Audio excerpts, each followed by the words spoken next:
Alright everyone, this is going to be my Emotiva A-300 amplifier review. I bought this to go along with my Emotiva PT-100 preamp DAC tuner. I did a video on, I think a few months ago. I got the PT-100, and then I had that for probably, I think maybe 2 or 3 months, and mostly used it with the Behringer A-800, which worked really well. And then I upgraded or changed, not necessarily going to say if it's an upgrade or not, from the A800 to this, but got this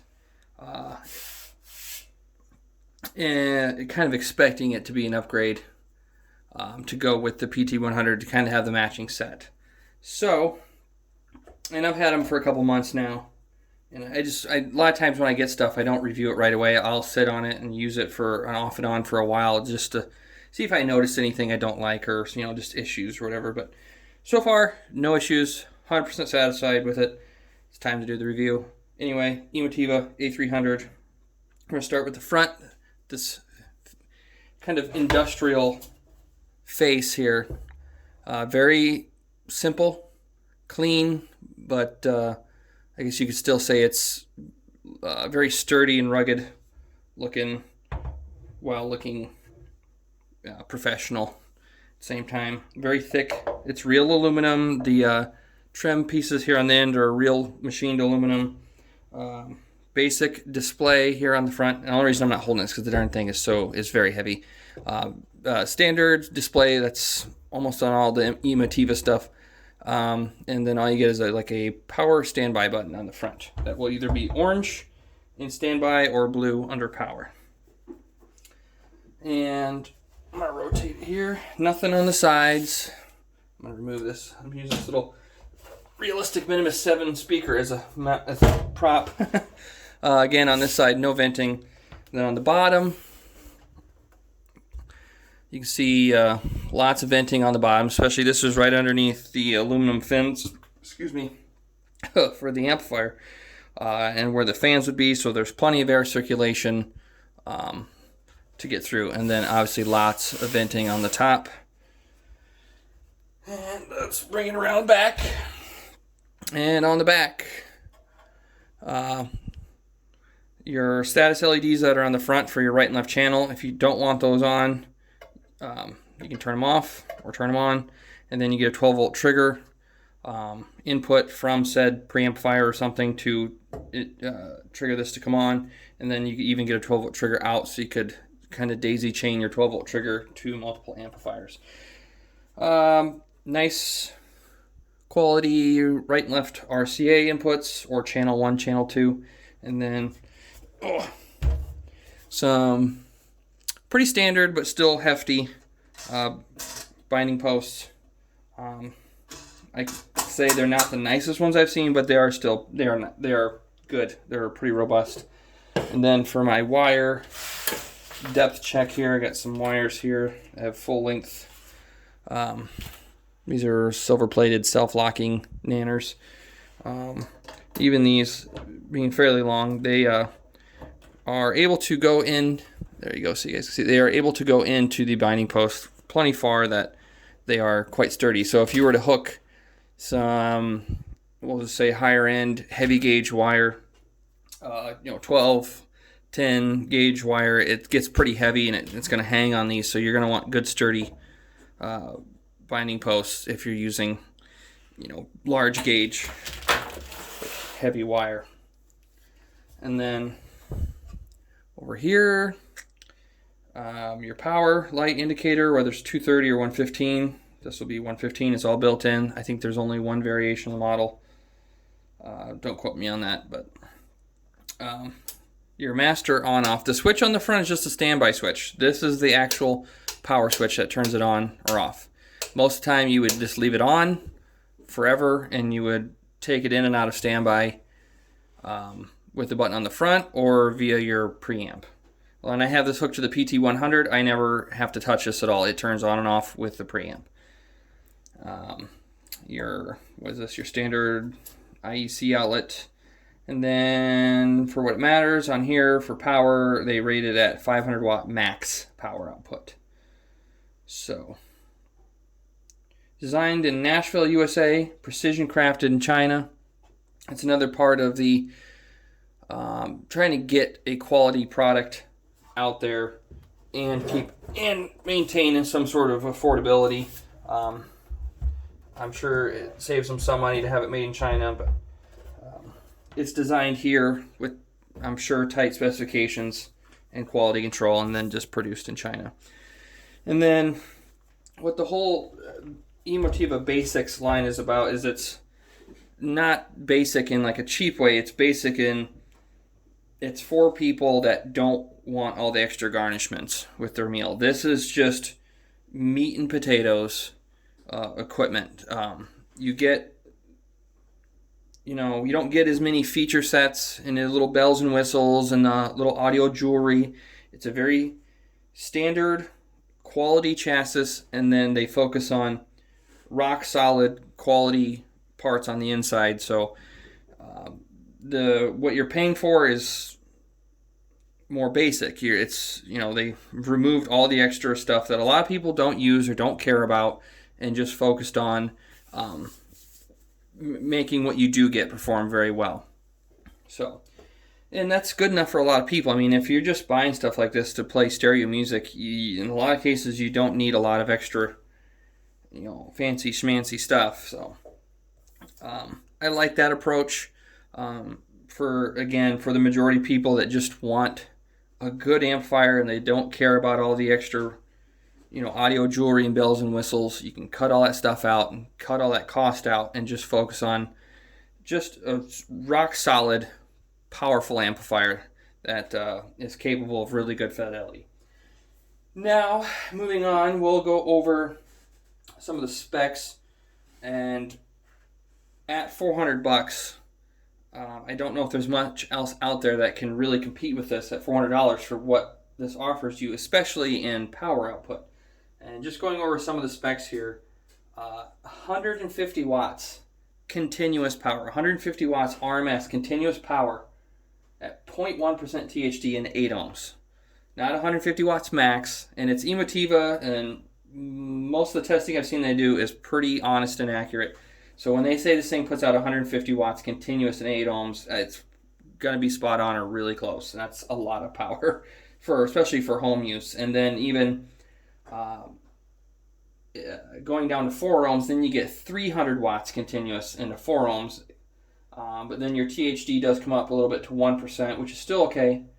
I know a lot of this other stuff will have 0.000000001% THD or whatever, and like, oh my god, no, it don't matter. 0.1% is plenty low. What's another spec we want to touch on?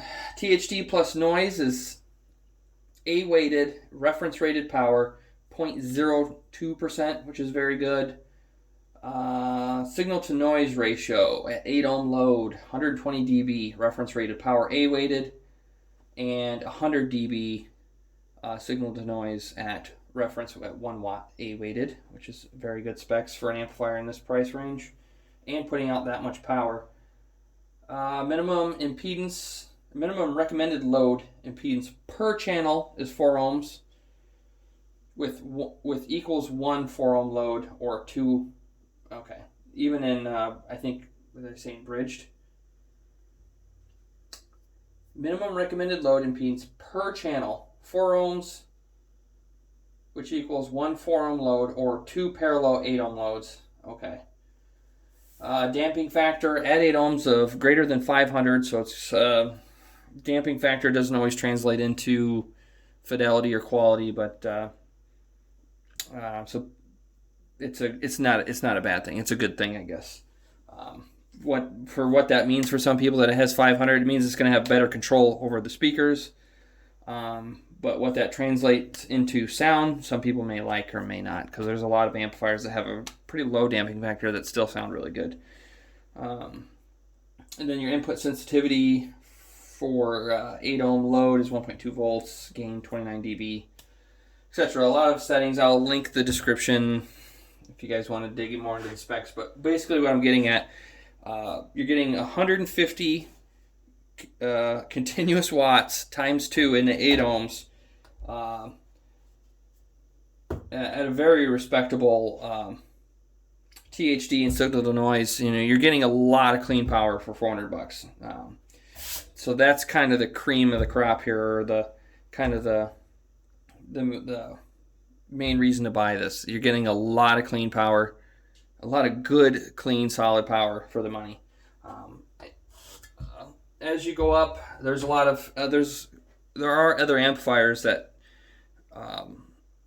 are very good, we'll say audio quality wise and etc. And they're high end, but a lot of times you're only going to get maybe 50, 60, 80 watts with a lot of those, which is still a decent amount of power. That's usually enough power for most people.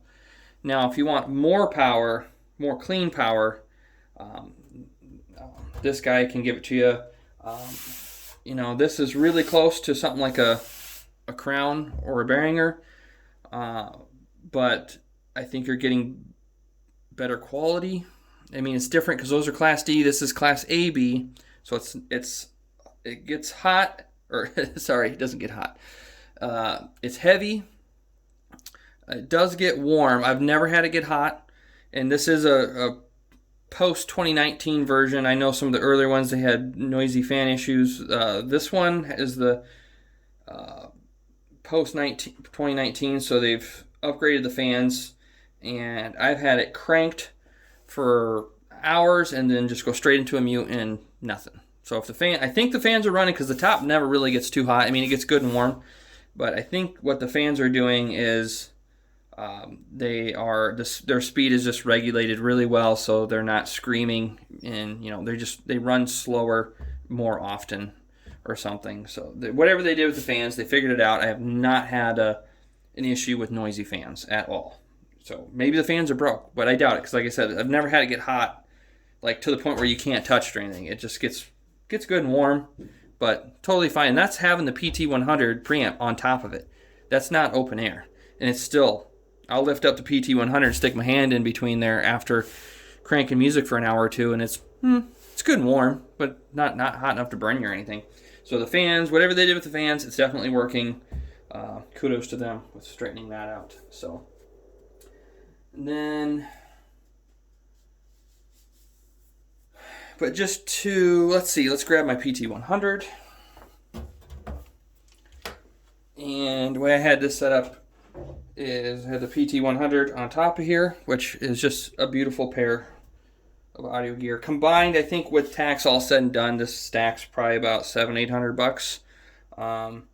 But I've seen other stuff that costs just as much or more that I would rather have. Sorry, I said that wrong. There's other stuff that's more expensive, and I would still rather have this, and put it that way.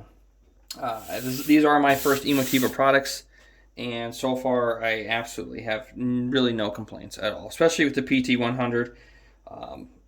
If you watch that video, I absolutely love this preamp DAC tuner. It's kind of just, they took all the main things that everybody wants and just put it all in one.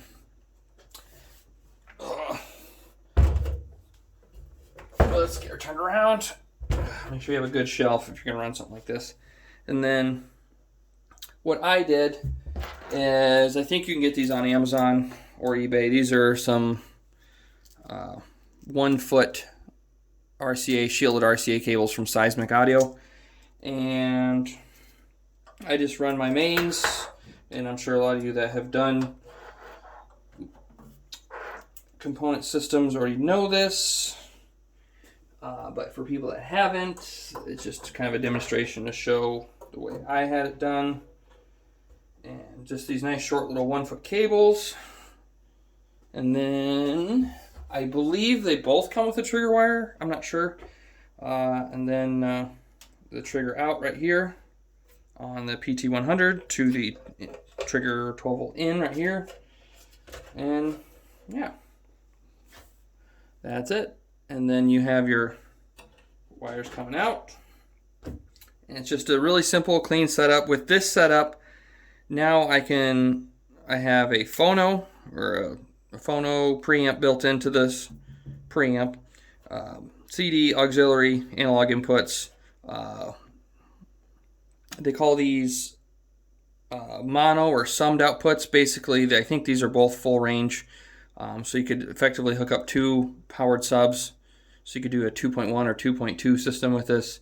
Or you could run this as a signal source to possibly some, I don't know, whatever you want to do with it.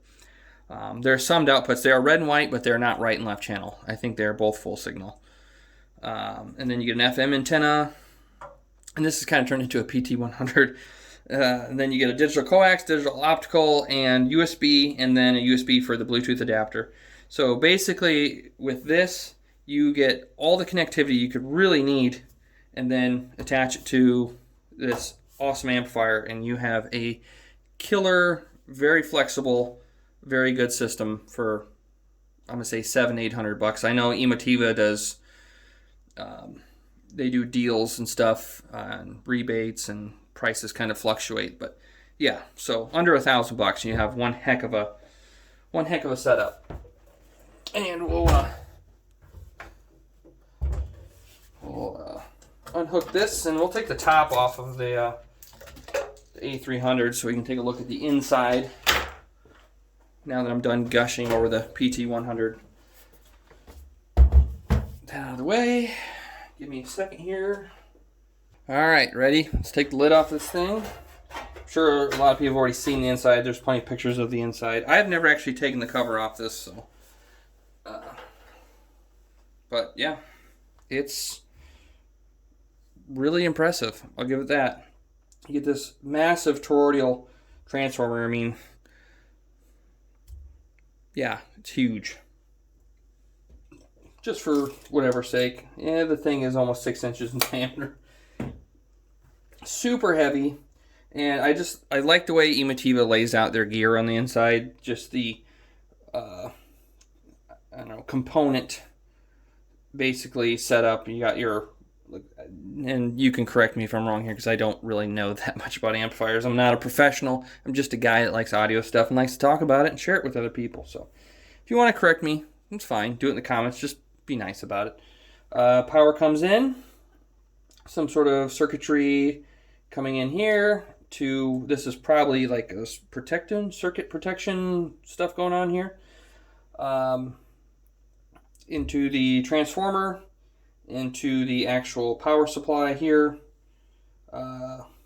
Here's the small, those are probably like 80 or 90 or 60 or 80 millimeter fans.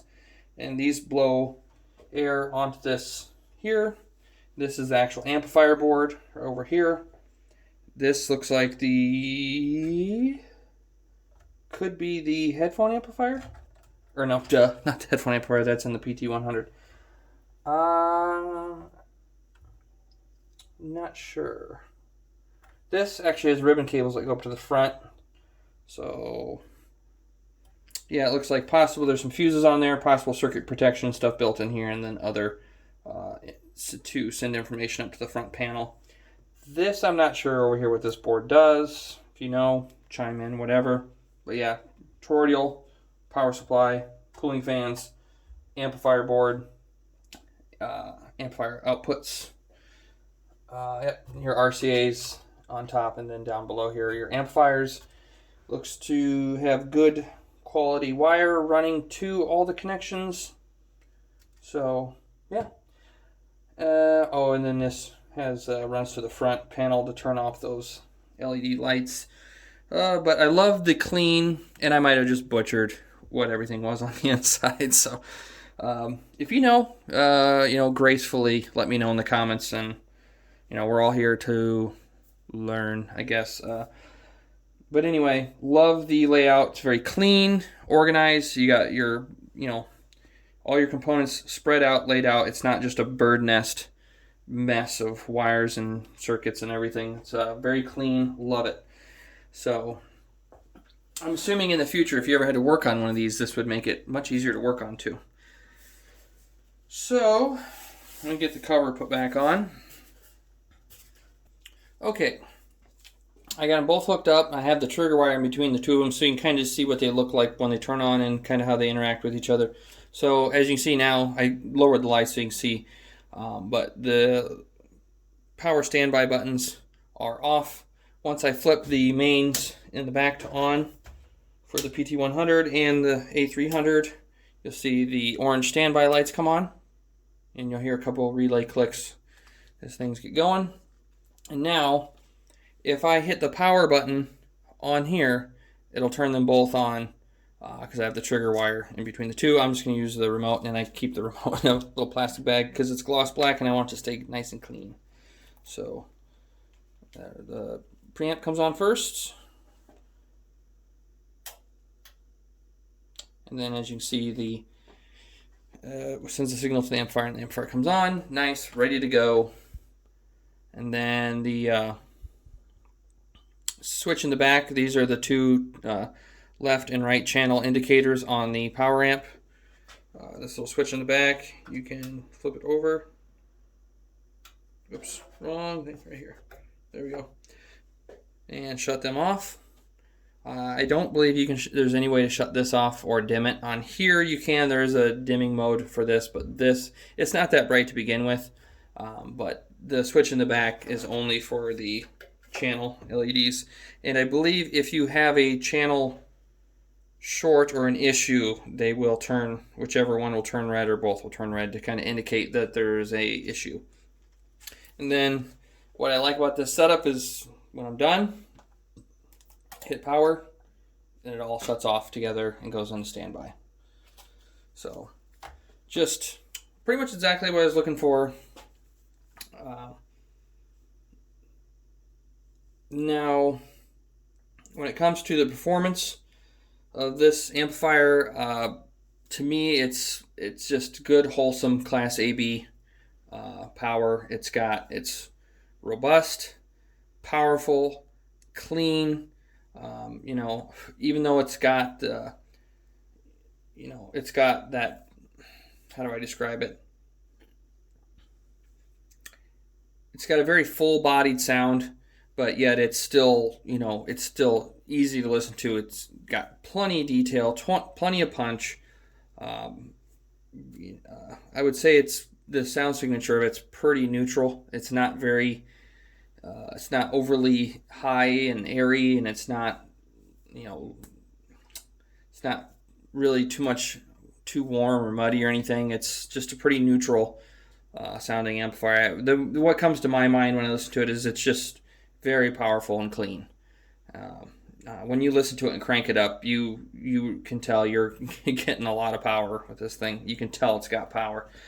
When I compare it to something like, I had a Crown XLS 1000 for a while, and then I did have the Behringer A-800, which those are also quite powerful. But they are Class D, so it's a little bit different animal. All of them are very powerful. The difference I noticed with this is when you really start to push it, this just still has more oomph. It's like this is a 500 horse V8, and the Behringer A-800 was a 500 horse twin turbo V6. They both have a lot of power. They both perform really well, but just something about when you really start to push on this, it's got that low end torque to just keep, it's got balls. So I don't know what else to say about it. I have zero complaints with it. I absolutely love it. I don't know if I'll be keeping it because as I try different audio stuff, I try it for a while and then oftentimes I'll sell it and try other things. This might be something though that I might have to keep for a long time.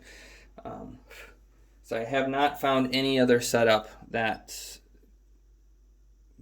just everything just is the way I want it as is with this. So yeah, if you have any questions about it, put it down in the comments. You probably won't see it in any of my videos for a while because as I do speaker comparisons, I like to use the Marantz stereo since it has the AB. This does not have any sort of AB switching, which is probably one of those features they removed to save money because not many people use them. But yeah, this will be sitting off to the side for a while. So yeah, all right, thanks for watching, guys.